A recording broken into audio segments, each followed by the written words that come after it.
recomeçar a live, tudo bem? Porque, na verdade, assim, se vocês não ouviram o início, tudo que eu vou falar a partir de agora perde um pouco o sentido. Então vamos lá, nós hoje vamos falar sobre solidão e o quanto a solidão ela está se tornando uma nova companhia na vida das pessoas. Então, em primeiro lugar, nós precisamos entender o que é solidão e diferenciar solidão de solitude, tá? A solidão, são momentos na sua vida onde você se sente em sofrimento, e esse sofrimento ele é causado pela reclusão, pelo isolamento, e ele pode gerar na sua vida outros sentimentos, como sentimentos de rejeição, a sensação de abandono, a ansiedade. Ou seja, quando a solidão ela provoca um vazio interno, quando ela provoca um sentimento de isolamento, tá? É quando a pessoa ela nem quer, ela é mais do que o sentimento de querer uma companhia ou querer realizar algo, é aquele sentimento de não querer nem se relacionar com o outro. O problema é que quando a solidão ela começa a provocar sentimentos obsessivos, sentimentos, eles se tornam excessivos, eles começam a atrapalhar o nosso cotidiano, aí sim nós temos um problema mais sério. A solitude, por outro lado, é um momento onde nós estamos introspectivos, é quando nós queremos ficar conosco, é quando nós precisamos ficar conosco. Muitas vezes para ressignificar algo, com um processo de cura, um processo de reflexão, de internalização. Tá? E normalmente a solitude ela nos traz após esse momento, tá, um enriquecimento interno, o que é muito diferente. Uma coisa é eu querer estar só por um período da minha vida, por um tempo, seria como eu ter um período sabático das pessoas. Aí nós estamos falando da solitude. Tá? Eu escolho estar só porque eu preciso. Às vezes a solitude pode ocorrer no momento de transformação da sua vida, pode ocorrer no momento de luto, no momento de uma perda ou de uma pré-perda, quando você precisa estar com você para você conseguir lidar com aquela situação, quando você tem que fazer mudanças na sua vida. Agora, a solidão não. A solidão, nós já estamos falando de algo que ao contrário, não me provoca esse enriquecimento, não me provoca essa sensação de bem-estar. E para falar um pouco mais sobre a questão da solidão, quem assiste as minhas lives sabe que eu adoro assistir, eu adoro filmes, eu adoro cinema, tá? Olá, bem-vindo! Eu gosto muito de assistir séries e eu sempre faço a minha perspectiva, a minha visão da série, né? Então, eu acho que nós podemos usar hoje, existem N, tá? Séries que nós poderíamos usar, mas tem uma que eu estou assistindo, ela acabou de entrar em cartaz agora na Netflix, que é Você é Minha Primavera. Tá? E ela conta a história de vamos dizer assim, 3 famílias.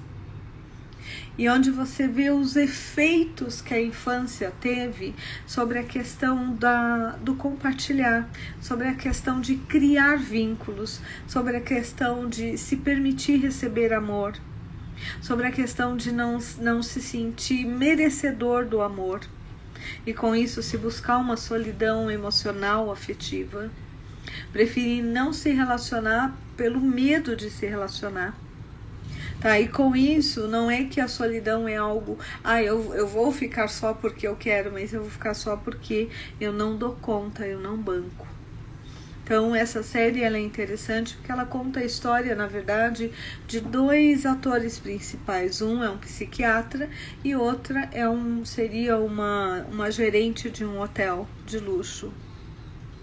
E que eles acabam se encontrando, tá? Eles moram no mesmo prédio onde existe a clínica desse psiquiatra.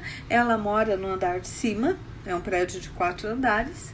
No segundo moram tem uma clínica de veterinária e embaixo tem um café. E essas pessoas vão se relacionando. E conforme você vai assistindo, você vai entendendo o porquê. Logo no primeiro capítulo, quando todos se conhecem, né, todos vieram por indicação, de certa forma, e alguém diz, eles estão conversando, e aí a melhor amiga da atriz principal diz que ela tem dedo podre para relacionamento. E o psiquiatra que havia entrado na casa dela, porque aconteceu uma situação que ele faz uma avaliação sobre a personalidade dela. E ele diz que ela é uma pessoa que tem dificuldades ou ela não consegue criar vínculos. Isso gera que ela busca relacionamentos destrutivos. Essa série, Ana Lúcia, ela se chama Você é a Minha Primavera, é uma série coreana. Tá, ela acabou de entrar em cartaz agora na Netflix. E conforme você vai assistindo essa série, você vai se dando conta que, na verdade, o grande desejo dela é ter um relacionamento. Não é ficar sozinha, não é viver relações destrutivas, não é buscar pessoas que não a aceitam como ela é. Mas por que isso ocorre? Por conta de uma infância traumática. Uma infância onde houve muito abuso emocional, abuso físico, tá, por parte do pai. Isso fez com que ela tivesse medo de se relacionar.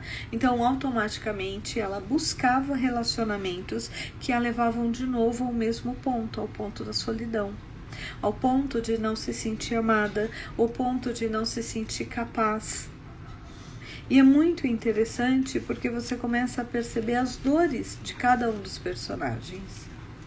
Então, enquanto e existe uma cena muito bonita, que é o momento onde ela recebe a notícia de que o pai faleceu e ela vai encontrar a mãe junto com o irmão. E lá ela percebe o sofrimento da mãe. E ela fala, é muito lindo, porque quem trabalha com constelação, aquela cena é incrível, porque você vê uma cena de constelação e ela diz, mamãe, você pode chorar, e tá tudo bem você chorar. E ela observa, e assim, é uma relação, óbvio, nós estamos falando de uma outra cultura, que com hábitos diferentes, mas que muitas vezes se refletem na nossa própria cultura, que é o hábito de não se comentar sobre a dor. Não se falar sobre a dor.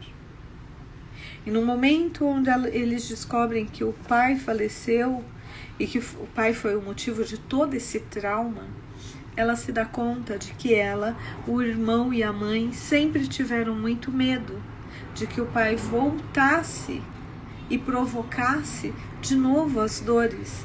Então eles se isolaram. E eles não falaram sobre a dor. E cada um ficou preso na sua própria dor, no seu próprio medo, na sua própria solidão. Então, muitas vezes, quando nós pensamos, se nós formos pensar numa forma mais sistêmica, nós diríamos que essa moça e esse rapaz, eles estão vivendo, eles estão identificados com a dor da mãe. Eles não estão se permitindo ter uma vida plena de felicidade, de compartilhamento, de intimidade, porque a mãe, quando teve, sofreu muito. Então, como é que eles podem, tá, a partir daquele momento, eles terem uma vida feliz se a mãe não teve? E é muito interessante, porque a partir do momento em que ela se dá conta da solidão da mãe, da dor da mãe, do sofrimento da mãe, e do quanto aquele amor provocou tanto trauma na família. E ela se dá conta que está tudo bem a mãe chorar, ela se dá conta de que está tudo bem eles não terem falado, porque eles não conseguiram falar, eles não conseguiram compartilhar. E cada um ficou preso na sua própria solidão, no seu próprio sofrimento interno. É interessante porque a partir desse momento, tanto ela quanto o irmão conseguem começar um relacionamento mais saudável.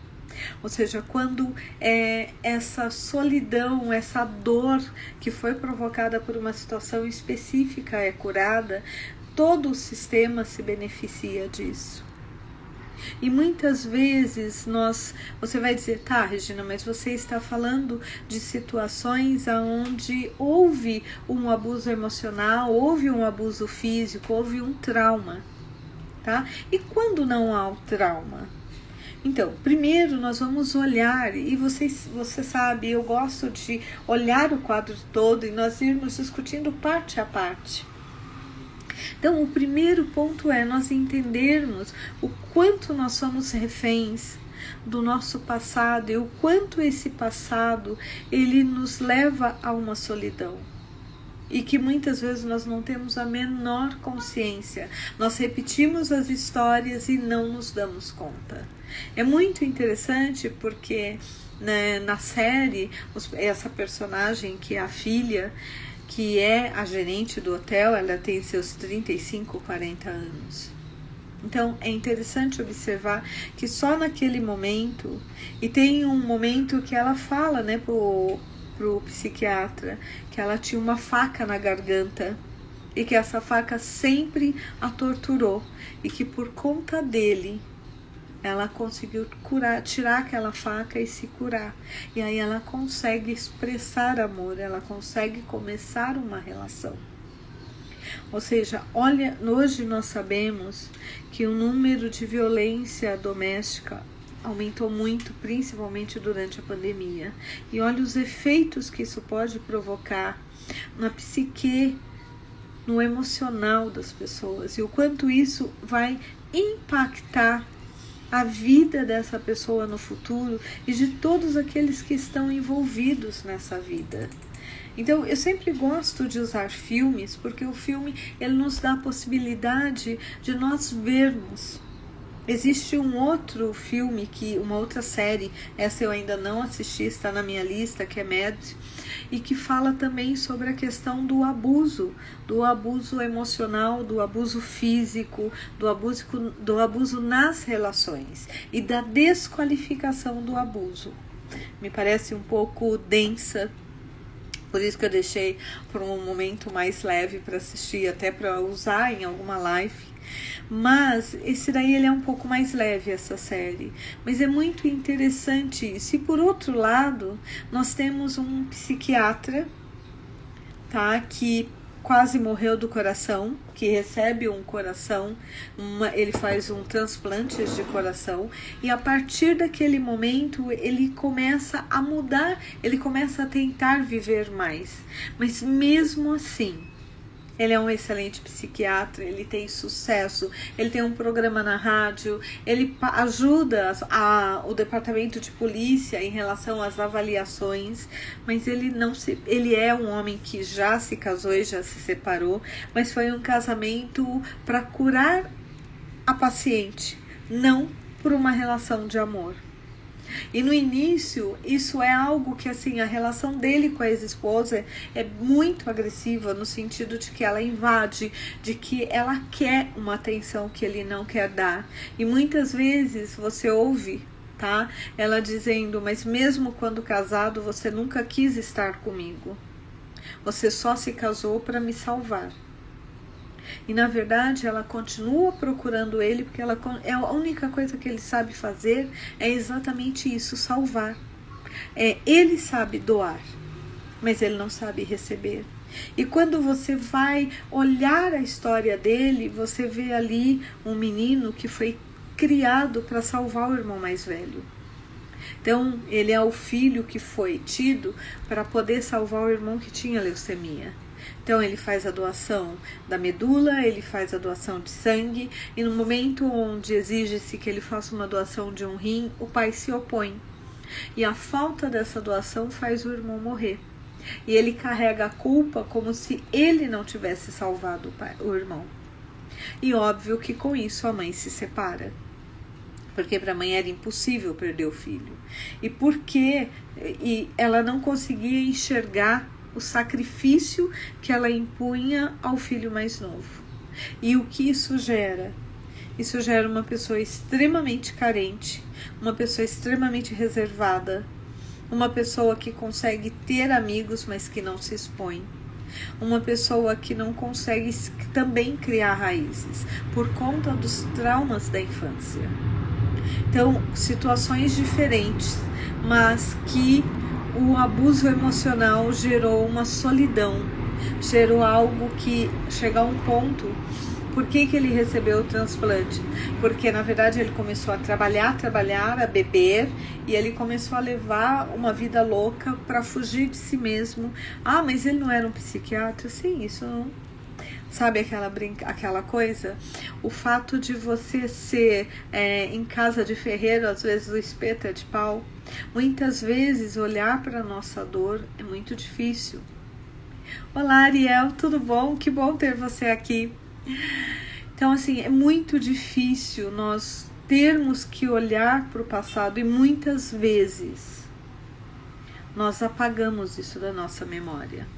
Tem uma cena muito linda em que eles estão começando a se relacionar e ela fala para ele: eu quero te contar uma coisa que eu nunca contei para ninguém. E ela não consegue falar. E ele pergunta para ela: me conta, o que exatamente? Qual seria a primeira palavra? E aí ela conta que uma das vezes que o pai estava batendo da mãe, ela fechou a porta porque ela não conseguia ouvir a mãe gritando. E ela se sentiu muito impotente. E a partir do momento que ela fecha aquela porta, ela também fecha uma porta interna. E, óbvio, né? É interessante esse processo da cura, porque conforme os dois vão se conhecendo, falando das suas dores, eles vão se curando. E eu acho que a cena até agora mais bonita que eu vi nessa série é uma cena onde eles se declaram e eles vão viajar com os amigos e os dois saem para caminhar à noite. E assim, eu achei uma super jogada do diretor, porque estão caminhando os dois, de repente você vê ele caminhando com uma menina e a menina fala para ele: agora eu posso criar raízes, porque agora eu tenho pernas e por ter pernas eu posso andar, eu não preciso mais fugir. E ele olha para ela e diz: você realmente tem pernas. E ela fala: agora por você eu tenho pernas, agora eu descobri que eu tenho pernas. Então você vê, é algo tão... É exatamente isso que ocorre quando nós começamos uma relação onde nós temos traumas, o outro tem trauma.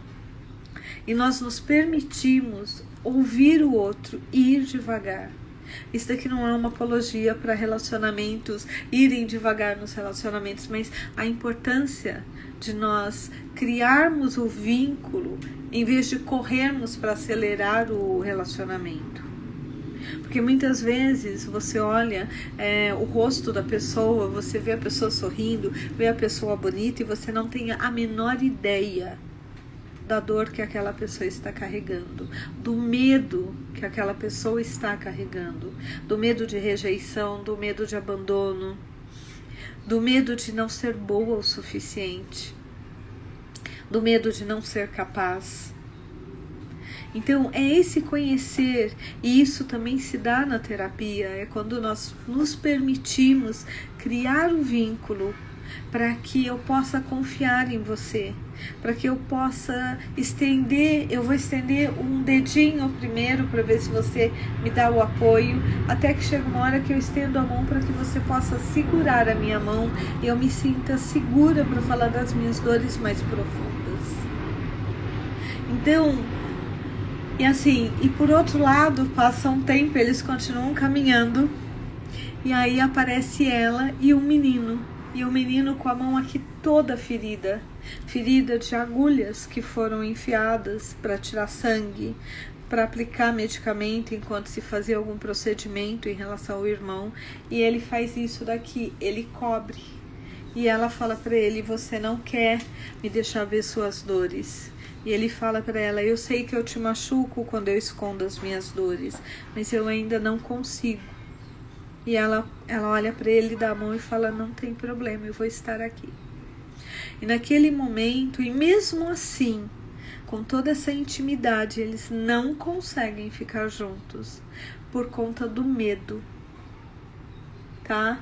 Do medo dele, ele está tão seguro onde ele está, é tão seguro onde ela está, que eles acabam se separando e somente depois é que eles retornam à relação.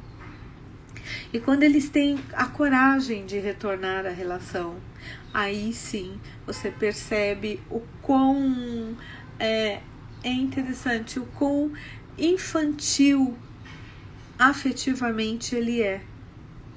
Por quê? Porque ele nunca se permitiu viver aquilo. E apesar de ser um homem de 40 anos, reconhecido profissionalmente, com programa na TV, trabalhando com a polícia, ele é um menino que está descobrindo o amor. E aí ele faz coisas que você olha e fala, é muito fofo, mas na verdade é infantil. Por quê? Porque ele não se permitia sair da solidão, ele nunca se permitiu pela culpa de não ter salvo o irmão, e uma culpa que não cabia a ele. Nós não somos responsáveis pela vida do outro, nós não somos responsáveis por manter o outro vivo, nós não somos responsáveis por manter os nossos pais casados, nós não somos responsáveis pelo que os nossos pais vivenciaram. Nós não somos responsáveis pelas raivas, pelas mágoas, pelas frustrações dos nossos pais, dos nossos irmãos, dos nossos amigos. E somente quando nós curamos essa culpa, esse medo, essa angústia, é que nós nos abrimos para nos curar. E a cura, ela começa nesse processo. O ideal seria que nós fizéssemos isso numa relação de amor. Tá? Seja um homem com um homem, uma mulher com uma mulher com um homem, não importa. Mas o que eu percebo é que muitas vezes essa relação de cura começa aonde? Num consultório de psicologia. Porque ali você se sente seguro, sem julgamento, e se por acaso naquele momento você se sente julgado ou culpado, você não tem coragem de se abrir de novo, isso leva muito tempo, já ocorreu muito isso. Ou seja, a solidão, ela pode ser provocada por experiências da nossa infância, pelos medos e culpas que nós carregamos de uma época que nós não tínhamos o menor controle sobre o mundo, nem sobre nós, nem sobre o nosso destino. Olha que interessante. Mas se nós fôssemos olhar pelo olhar da constelação, nós diríamos que naquele momento nós entramos em sintonia, nós entramos em empatia, nós entramos em identificação com a história dos nossos pais e principalmente da nossa mãe, porque é a mãe que nos dá permissão para poder ter um bom relacionamento, para criar raízes, para ter uma vida melhor que a dela.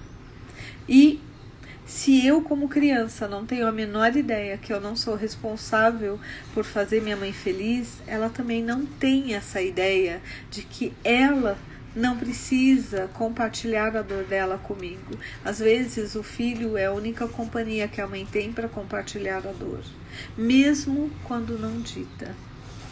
Então nós estamos falando aí de uma identificação com a dor da mãe, nós estamos dizendo de uma inversão do sistema, porque o filho ou a filha deixam de ser filhos para serem parceiros emocionais ou afetivos dos pais, do pai ou da mãe, e vivenciar essa solidão, tá? Os pais com isso ficam presos e os filhos também. E aí nesse caso nós acabamos tendo um desequilíbrio do sistema. Ou seja, não temos hierarquia, passado não fica no passado, presente não fica no presente, futuro não fica no futuro. Pertencimento, ninguém ocupa o seu próprio lugar. Os pais não conseguem ficar no lugar dos pais e os filhos, por amor a eles, saem do seu lugar, do seu próprio lugar, para ajudar os pais. E nós temos um desequilíbrio entre dar e receber. E esse dar e receber significa eu começo a carregar pesos que não me cabem, responsabilidades que não me pertencem, culpas que nunca seriam minhas. Nós estamos falando de pessoas que passaram por traumas traumas de perda de um dos pais, traumas de cobranças que não se conseguia cumprir, violência doméstica, abusos emocionais. Tudo isso está ligado nesse primeiro modelo, digamos, de solidão. Mas, Regina, e quando eu venho de uma família estruturada? Bom, na minha opinião, não existe família estruturada. A gente estrutura com a constelação. É isso que eu tenho descoberto depois de 3.500 constelações. Eu descubro, assim, e tenho essa consciência de que o nosso sistema, tá? Não é que nós não temos famílias estruturadas, o nosso sistema nos foi entregue desestruturado. Então, é muito difícil. Muitas vezes eu não vou me identificar com a dor do meu pai, da minha mãe, mas eu posso me identificar com a dor dos meus antepassados, mesmo daqueles que eu não conheci. Olha como isso é profundo. Mas vamos pegar uma pessoa que ela teve uma boa infância, ela vem de um casamento onde os pais foram os primeiros namorados um do outro, se apaixonaram, casaram bonitinho, tiveram filhos, planejaram os filhos. E, no entanto, essa pessoa começou a sua vida na escola e foi tudo bem. Ela teve o seu primeiro namorado, o segundo, ela se casou. E aí, nesse casamento, ela passou por decepções. Ou ela, mesmo com essa família, tá, modelo, ou seja, que fez tudo by the book, ela, nas relações dela, ela não consegue ter um relacionamento profundo, um relacionamento duradouro.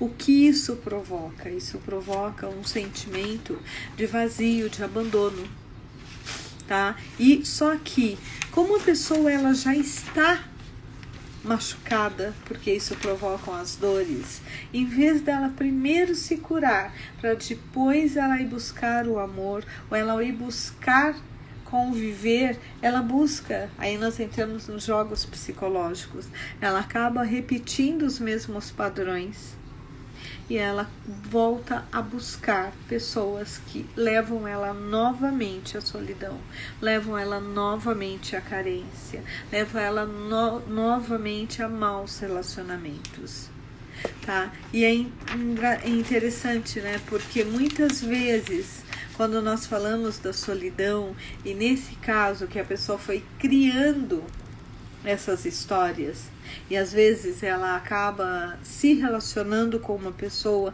mas não se entrega à relação, tá? Por quê? Porque ela tem medo de se machucar. E aí aquela frase, gato escaldado tem medo de água fria, faz todo o sentido do mundo. Essa pessoa, ela começa a criar para ela, vamos falar de falsas realidades. Ela se engana falando que está feliz, que aquela é a vida que ela realmente gostaria, porque agora ela vai investir no profissional.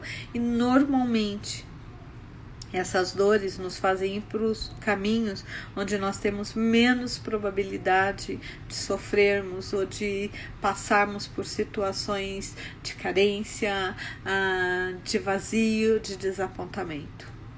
Tá? Ela fala que ela não quer viver novas frustrações, ela só é proativa, ela só é racional, ela é lógica. Tá? Ela muitas vezes, isso não é o caso de todas as pessoas, mas existem sim pessoas desde que vão ter um filho para tentar suprir essa solidão, para tentar colocar um esparadrapo nessa solidão e não pensar sobre isso, como pode ser, em vez de um filho, um animal, ou um casamento que não me cause risco, mas que na verdade aquela ferida que não foi curada continua lá embaixo e ela começa a inflamar, a criar pus, a criar um desconforto, tá? Ela acaba por conta disso, na tentativa de fugir da dor, repetindo todos os padrões anteriores. Então, olha que interessante, né? Até que ponto realmente, e aí é uma avaliação muito pessoal, é uma avaliação muito, como eu vou dizer, não só pessoal, mas única de cada pessoa, do momento que ela está vivendo. O quanto eu escolho a solidão tá? E aí nós podemos falar até a solitude como um momento de cura, o momento de buscar uma cura para as minhas dores, para estar inteira para um relacionamento. Ou quanto eu, na verdade, começo a fugir do que eu sinto, das sensações que o relacionamento pode me trazer, da angústia, da ansiedade. Do quanto para preencher essa solidão eu fico tão carente que eu crio no outro um desequilíbrio entre dar e receber. Eu dou tanto esperando que o outro possa dar o que eu não recebi ou o que eu almejo receber, que eu desequilibro a relação totalmente. Isso pode ser pelo masculino e pelo feminino. Imagine, se eu estou carente, e a tendência é que nós busquemos pessoas parecidas conosco, tá? Quando Freud dizia que o homem casa com a mãe e a mulher casa com o pai, o que efetivamente tem por trás disso? Tá? É a questão de que nós somos seres que vivemos de modelos. Se eu sou parecida com meu pai, automaticamente qual é o meu modelo perfeito? Minha mãe. É o modelo que eu recebi de família. E se eu não quero repetir esse modelo, eu preciso me curar, eu preciso olhar o que aqueles modelos que eu recebi provocaram em mim. Então, até que ponto, quando nós fazemos uma avaliação honesta, e que normalmente isso nós vamos fazer só para nós, eu me sinto em solitude ou em solidão? E a solidão não tem a ver com eu estar solteira, não tem a ver com eu estar casada, não tem a ver com eu ter um filho ou 10 pets. Não é isso. É aqui dentro. É a paz interna aqui dentro. É aquela questão de não ter dor. É uma dor que dói e que eu não sei onde dói. E que às vezes até me provoca sintomas físicos. Então, o quanto eu olho para minha solidão, o quanto eu me permito ficar na solitude. E ficar na solitude não é fácil, porque ir para a solitude eu tenho que estar bem, eu tenho que estar num processo de transformação. Esse ano eu ouvi de uma cliente uma coisa que deixou meu coração pleno, literalmente. Ela disse para mim, pela primeira vez, depois de alguns anos, eu entendo que estar sozinha não dói. Me doía mais estar tentando aquele relacionamento onde eu me sentia cada vez mais insegura, tá? Cada vez mais angustiada do que agora que eu estou só. E a minha resposta foi, tá, mas você sabe que isso é um processo de cura para que você possa ter realmente uma verdadeira intimidade com alguém. Então, nós não estamos buscando a solitude para que você fique sozinha. Nós estamos buscando a solitude como uma forma de cura para que você possa estar inteira numa relação. E se você estiver inteira, pessoas inteiras atraem pessoas inteiras. Pessoas machucadas normalmente vão atrair pessoas machucadas. Porque nós vamos reconhecer e nos sentir seguras com as pessoas que são parecidas conosco, que estão, digamos, na mesma frequência. E quando nós falamos dessa questão do desequilíbrio do dar e receber, a Ana Lúcia falou, sim, a solidão é dentro e a paz também. Sim, a paz aqui, Ana, nós estamos falando muito com o nome de solitude. É aquele estado de paz interna, é aquele estado de se permitir estar só por opção, é de se permitir estar só por momentos na sua vida. Tá? Então, é importante nós entendermos isso. E eu achei muito interessante, né? Porque quando nós falamos eu brinco, né? Fazer um processo de terapia, fazer um striptease emocional. Então, você tem que se sentir muito, muito confortável com o seu psicólogo, com a sua psicóloga, com o seu terapeuta. Por quê? Porque é um processo de criar confiança. Se você não confiar, não respeitar, e não acreditar que aquela pessoa realmente, se você cair, ela vai te ajudar, ela não vai te carregar, ela não vai te levantar sozinha, mas ela vai te dar a mão para levantar. Muitas vezes o medo é tão profundo que você prefere manter a dor que é conhecida do que entrar nesse processo de cura. E o processo de cura, não adianta nós dourarmos a pílula, tá? Meu amigo José, que é psicanalista, eu vi que ele entrou na live, acredito que ele ainda esteja. Ele pode até confirmar isso, de que o processo de autoconhecimento, o processo de cura das nossas dores, o processo de cura da nossa solidão dói, e dói muito. Poxa, Regina, agora você está falando isso, você está me desestimulando a entrar nesse processo. Na verdade, eu diria que você não tem opção, tá? Nenhum de nós temos opção em relação ao processo de autoconhecimento. Todos nós em algum momento vamos ter que passar por ele. A diferença é se eu vou passar por ele quando eu estou bem ou se eu vou passar por ele quando eu estou tão mal que eu não tenho opção nenhuma. E aí o processo de dor é muito maior.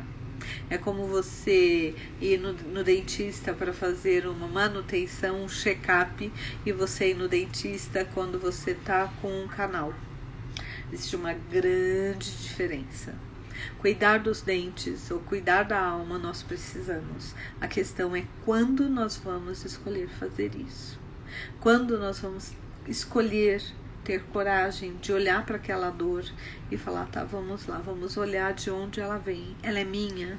Eu tô carregando isso pelos meus pais, eu tô carregando isso pelo que eu passei nas minhas relações, pelo meu último relacionamento, pela minha última traição, pela minha última amizade. Por quem eu estou carregando isso? E eu só consigo entrar em solitude ou em paz quando a minha dor interna ela é curada. A Dani fez uma enquete muito interessante, né? Você prefere viver sozinho ou sozinha? E olha que interessante, 100% das pessoas responderam que não, elas não preferiam viver sozinha.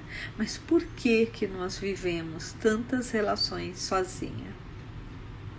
Solidão, tem uma música que diz solidão a dois, tá? O que é isso? É quando eu estou com outro, mas eu estou sozinho, porque eu não soube ou eu não consegui criar ali uma ponte com o outro que me cure, porque o processo de cura é meu, o outro só compartilha comigo ou me dá apoio, e ao me curar, eu curo o outro. Olha que lindo isso, né? Quando a personagem ela se encosta na porta do banheiro e ouve a mãe, ela ouve que a mãe abriu a torneira, ela fala assim, será que mesmo quando ela está sozinha, ela abre a torneira e ela chora com a torneira ligada para que nem ela ouça a dor dela? Essa cena me impactou muito. Tá, o José tá aqui, ele até me deu aqui uma resposta, ó. Dói sim, Regina. O nosso processo de cura dói a ponto de rasgar a alma. Encontrar-se consigo mesmo é, acima de tudo, um processo de coragem. Coragem abre o nosso coração.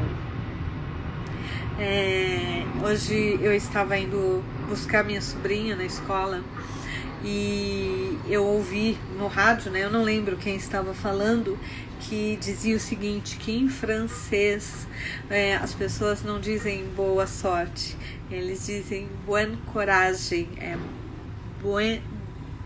tô com espanhol na cabeça, mas o que é boa coragem? Tenha coragem, e que a coragem, ela vem a palavra coragem vem do coração, ou seja, tenha coragem de olhar para o seu coração, tenha coragem de olhar para a sua dor, tenha coragem de tirar as facas que estão enfiadas no seu coração, no seu pescoço, na sua alma. Porque só dessa forma nós realmente conseguimos sair da solidão e caminhar para a solitude. Dicas que nós podemos ter para fazer isso. Primeiro, nós podemos fazer isso sozinho? Lógico que sim, lógico. Nós estamos falando de curar nossa sombra. Óbvio que sim. Nem tudo, não é não são todas as pessoas que vão querer fazer esse processo acompanhado. Nós podemos fazê-lo sozinhos. Já ouvi muitos casos, muitos depoimentos de pessoas em grupos que eu participo que usaram o Ho'oponopono. O Ho'oponopono, ele é uma técnica havaiana que na verdade é de autocura. Ela foi vendida no Ocidente como uma técnica de cura das relações, mas na verdade, quando você começa a estudar um pouco mais o Ho'oponopono, ela significa uma técnica de autocura. Então, os havaianos partiam do princípio que quando uma pessoa, como numa sala de aula, quando nós temos o bad boy da sala de aula, o bad boy, na verdade, ele está se sacrificando pela sala. Porque se ele for o bad boy, se ele for o problema da sala, ninguém mais precisa ter problema. Então é como se fosse a pessoa mais saudável do grupo, que assume a dor do grupo, para que o grupo possa olhar para essa dor fora. Olha que lindo! Quando eu entendi isso do Ho'oponopono, eu fiquei encantada. Então sim, nós podemos fazer o Ho'oponopono e nos perdoar. Nos perdoar pelo nosso medo de não ser capaz, nos perdoar pela nossa dificuldade de amar, pela nossa raiva, porque nós nos sentimos tão impotentes que nossa raiva nos fez nos afastar dos outros para não magoar o outro. Nos perdoar pela nossa impotência de não termos conseguido mudar a nossa história lá atrás. Nos perdoarmos por hoje estarmos vivendo frustrações afetivas, emocionais, financeiras. Nos perdoar pelo medo de nos expor e sermos ridicularizados. Nos perdoar pelos sentimentos que nós nem sabemos que sentimos, mas que às vezes afloram e nós surtamos. Então o Ho'oponopono, ele é uma boa técnica, tá? Eu gosto muito, e no YouTube tem uma pessoa que é a Regina Tavares, e que eu gosto muito das meditações que ela faz. Então se você quiser uma dica, esse é como fazer o processo sozinho. É um processo mais lento, é um processo que você vai trabalhar com o teu inconsciente. Ou você pode fazer isso acompanhado. Isso pode ser desde o seu parceiro ou parceira. Quando nós criamos uma intimidade verdadeira com o outro, quando nós não temos medo de nos expor, quando nós precisamos, e criar intimidade é uma coisa muito interessante. Tá, eu brinquei esses dias com uma cliente que eu falei assim, agora você entendeu o método Regina de relacionamento. Por quê? Porque eu tenho brincado muito que eu tenho uma alma chinesa. O que eu quero dizer com isso? Se você for assistir qualquer série chinesa, coreana, você vai perceber uma coisa muito interessante. O importante é a relação, é o relacionamento. Depois, o sexo é consequência. Ou seja, primeiro eu preciso te conhecer, eu preciso saber como você funciona, eu preciso saber se eu dou conta, eu preciso criar uma ponte entre eu e você. E nada contra o sexo, porque eu acho que isso é uma coisa que também nos preenche muito, cura muitas das nossas carências. Mas para que eu crie um processo de cura entre eu e um parceiro ou uma parceira afetiva, eu preciso criar uma ponte do meu coração para o seu coração. Tá, e como eu faço isso? Passo a passo. Porque eu vou ter que vencer o meu medo. Lembra, gato escaldado tem medo de água fria. Então eu vou ter que dar um passo e ver se você é confiável. Eu vou ter que testar se você é confiável de novo. Só que você também vai estar fazendo isso comigo, em pequenas coisas. Com perguntas para ver se eu sou congruente. Com comportamentos para ver se eu realmente coloco limite. Com raiva, trazendo o meu pior lado para ver se você realmente me aceita e me ama, trazendo meus piores cheiros para ver se você não... Deu uma paradinha aqui por causa da internet, tá? Mas nós também podemos fazer isso com a ajuda de um profissional, seja um psicanalista, seja um psicólogo, seja um psicoterapeuta, seja um terapeuta. tá? Já vi casos lindos de cura através de terapias alternativas. Na verdade, desculpa, terapias complementares, porque eu acho que não existe uma terapia alternativa. Existem terapias que complementam, e muitas vezes, durante o trabalho de terapia, de psicoterapia, eu indico ou eu oriento para terapias complementares, como o reiki, como a acupuntura, porque às vezes a dor já passou tanto, já saiu tanto do físico, do emocional, que já passou pela psicossomatização e a pessoa já tem a dor no físico. Tá? Muitas vezes a pessoa ela precisa curar o físico para ela suportar. Então vai depender de como você quer olhar para isso, mas o primeiro ponto é como é lidar com a minha dor. Por isso que esse período de pandemia eu li uma coisa que eu achei muito legal, que dizia num grupo que eu participo mais espiritual. Eu sou bem espiritualista, vocês sabem. Bom, quem não sabia ficou sabendo. Eu acredito que Deus está em todas as religiões, em todas as ações, em todas as coisas. E eu não acho que uma coisa exclua a outra. No meu coração eu não consigo enxergar dessa forma. A forma de amar é amar, amor é amor. Agora, amor não é posse, amor não é obsessão, amor não é controle. É muito diferente. Amor é amor. Tá? Mas uma das interpretações que eu li é que a pandemia tinha nos obrigado a voltar para casa. E, na verdade, ela tinha nos obrigado a voltar para dentro de nós mesmos e curar as nossas dores, porque nós estávamos fugindo tanto das nossas dores, tanto que nós vivíamos fora de casa, e com a pandemia nós fomos obrigados a voltar para dentro de casa. Por isso que nós começamos a ter as síndromes da gaiola, tá? No Brasil a gente chama de síndrome da gaiola, que é aquele medo de sair agora, de interagir com o outro e de não saber mais me relacionar, ou de ser magoado, tá? Nós vimos a quantidade de pessoas que entraram em depressão, a quantidade de pessoas que entraram em burnout porque começaram a trabalhar loucamente. Porque quando eu me envolvo com coisas que estão fora do meu controle, eu não preciso pensar, eu não preciso sentir. O número de clientes que eu tenho atendido esse ano com burnout tem me assustado muito. Tá, nós entramos no processo das pessoas que entraram no burnout, né? São pessoas que de repente não se sentem motivadas a fazerem as coisas, não se sentem com vontade.